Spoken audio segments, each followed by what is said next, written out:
Okay, so as you know, War Thunder has become immense throughout the years, and this means there is a ton of details that has gone completely under the radar for the majority of the player base. So today I decided to dedicate a video onto showcasing some of them. Let's go. And to start off, we have the intake on jet engines. So if you look closely at side-mounted air intakes on aircraft, you will usually see that they are not flush with the aircraft body, which might seem weird at first because it could mean more drag, you know? It makes the aircraft wider after all. If it was flush with the aircraft fuselage, it would be more narrow, which would mean less drag, and it is something that you can see pretty much on every single aircraft in-game. Same with the J8F, still not flush with the aircraft body, and even something much older like the F2H, still not flush with the aircraft body. There is always something which looks like a plate dividing the air intake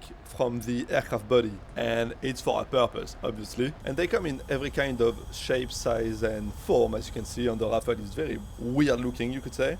And the reason for this little gap that you can see right there is some aerodynamic properties called boundary layer. It's very complicated, like the actual mechanism behind it seems extremely hard to understand, but the basic idea is that for an aircraft going through the air, there is all around it, all around the airframe, a thin layer of air sticking to the airframe that is going slower than it should be. For example, if you went at 300 kilometers per hour in a straight line in the air, you would assume that right next to the body of the airframe, the air would flow at around 300 kilometers per hour. But it's not the case, it's actually going slower than this. Let's say, for example, 200 kilometers per hour. Probably not exactly like this, but the idea remains. If you get a layer of air that is going slower near the airframe and away from it it's going faster, you have a gradient of air that is going at different speed, which means it's very bad for the air that is being ingested by the engine. So basically what you would want for the engine is for it to ingest a very uniform packet of air. And in order to do this, you introduce something called a splitter plate, which in its basic form is just, as you can see, a plate that separates the air intake from the body of the aircraft. And to further eliminate the boundary layer effect, for example on the Eurofighter Typhoon, they drilled some little holes on the splitter gate in order to suck out the boundary layer. There is a suction happening on these holes, which means that the boundary layers basically disappear and the air intake feed to the engine some very clean air, so the engine runs better, is more efficient and is under less stress. I think if the boundary layer was ingested by the engine, it would produce quite a bit of damage to the compressor blades. So this is the reason why you have the splitter gate. But it's not always a splitter gate.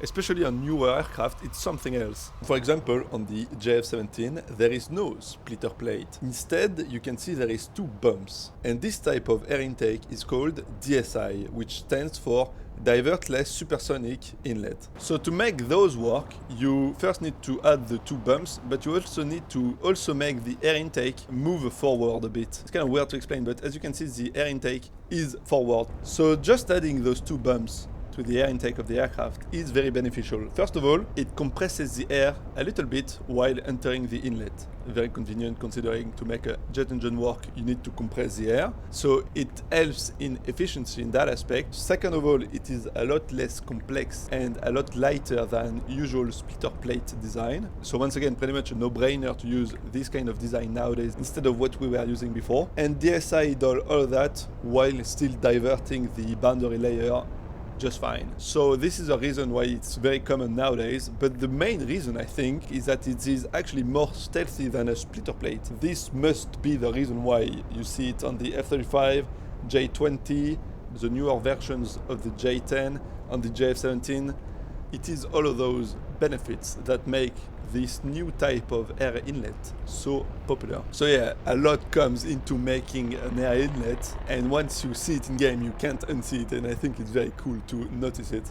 and actually learn from it. Okay, and while we're on the topic of engines, what about their nozzles? Why do they have to move? When you increase thrust to afterburner level, they open up, and when you go back to military power, non-afterburner power, they close back down. And if you decrease engine power even further, they open even more. What is going on? Why do they have to move so much? Well, it is fairly simple in practice. The point of this engine nozzle, variable nozzle or fixed nozzle, in the end is just to provide the most amount of thrust. This is the entire point of the exhaust nozzle. Now, the question is, how does it create this thrust? What is the mechanism behind it? The way you create thrust with the nozzle is to direct the exhaust gases in a controlled manner and to direct them in a line away from the aircraft, away from the exhaust. Well, kind of like how you see with the afterburner. It is to make them go away from the plane in a straight line. That is how you create the thrust. Well, now you might say, how can it not go in a straight line? When you have so much air going down a pipe like this, it has to go in a straight line. It has to all go like this, funneled out of it. Actually, no, because in this case, the pressure created right after the exhaust is quite a lot. And this pressure, if it is not decreased before going out of the nozzle, would make the exhaust gases go in all kinds of direction and not in a straight line. And if they don't go in a straight line, you get absolutely no thrust. So basically, what you want to make this exhaust go in a straight line like this is to first decrease the pressure from the exhaust. The exhaust gases are at a very high pressure and you want to decrease it to ambient levels. And to decrease the pressure, you use something called the Venturi effect. And the Venturi effect basically goes like this. If you force the flow of gas going down a pipe to a smaller pipe, you get an increase in velocity and a decrease in pressure. So by understanding this effect, all you need to do is to close off the exhaust a bit. Basically what you see there. As you can see, the pipe narrows down towards the end, and this decreases the pressure of the exhaust while increasing the velocity. And it's pretty convenient actually to increase the velocity, because if the exhaust gases are faster, you get more thrust. So it's double benefit. You control the exhaust and you make the exhaust go faster to increase thrust even more. So Venturi effect, very useful. It is how every single nozzles on jet aircraft works. It harnesses the Venturi effect to make them produce thrust efficiently. So the Venturi effect basically transforms pressure into speed. So now you might think, why not make the nozzle as narrow as possible?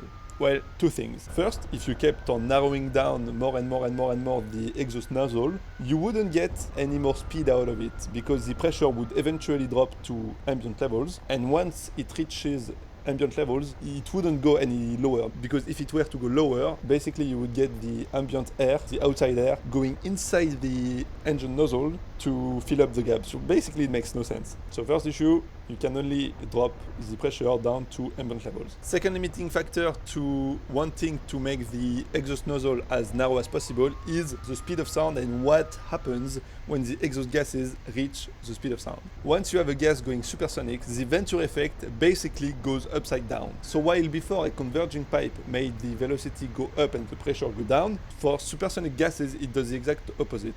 For supersonic gases, you want a diverging exhaust. It works the exact same as converging exhaust for subsonic gases. So if the exhaust is supersonic, you make it diverge, and the same effect happens. The pressure goes down and the speed goes up. So now that we understand that, we can finally start to understand why does the exhaust opens up when we activate the afterburner. So as we have seen, the more pressure you have inside the exhaust gases, the more speed you can extract out of them. When you don't have the afterburner on, you just put a converging nozzle, you decrease the pressure, increase the velocity, you get a nice speed out of the exhaust, and all is good, all is well.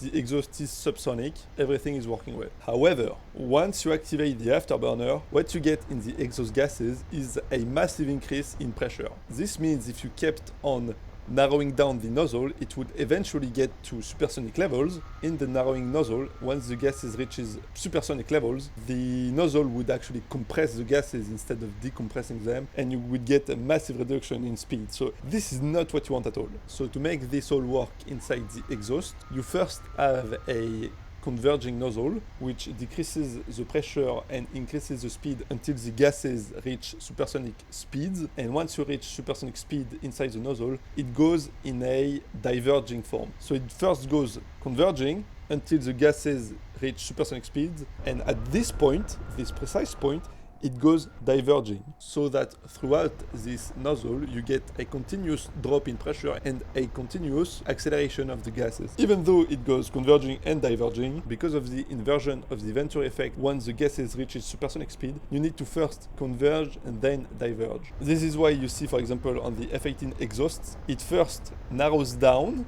to accelerate the gases to supersonic speed, and then it diverges out to still accelerate the gases to above supersonic speed.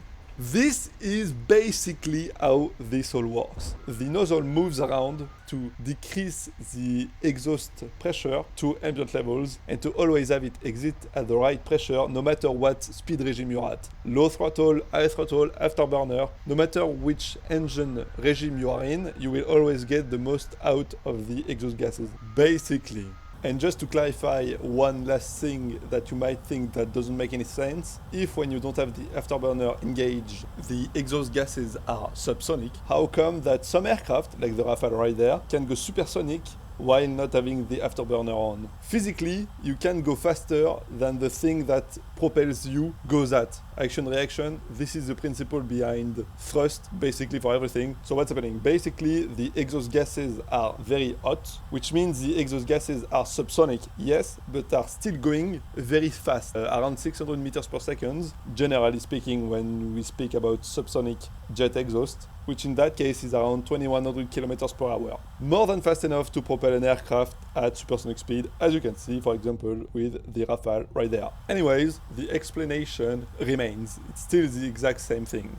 Well, I hope you guys enjoyed this video as much as I did making it. If you did, don't forget to like and subscribe. This would be very, very nice of you. And see you guys around.